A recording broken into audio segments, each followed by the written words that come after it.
সম্মানিত দর্শক, আসসালামু আলাইকুম। বরাবরের মতো আজকেও আমি একটি নিয়োগ বিজ্ঞপ্তি আপনাদের সামনে নিয়ে হাজির হয়েছি। আর এটি হচ্ছে ট্রেনিং রিক্রুট কনস্টেবল নিয়োগ বিজ্ঞপ্তি প্রকাশিত হয়েছে।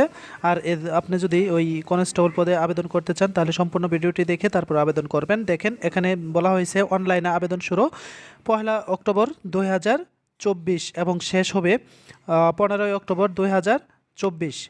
যারা এই কনস্টেবল পদে আবেদন করতে ইচ্ছুক তারা অবশ্যই সম্পূর্ণ সার্কুলারটি দেখে তারপরে আবেদন করবেন।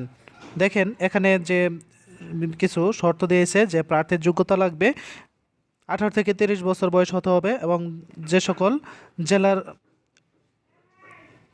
প্রার্থীর বয়স 15 অক্টোবর 2024 তারিখ বয়সসীমার মধ্যে থাকবে তারা আবেদনের মর্মে বিবেচিত হবেন।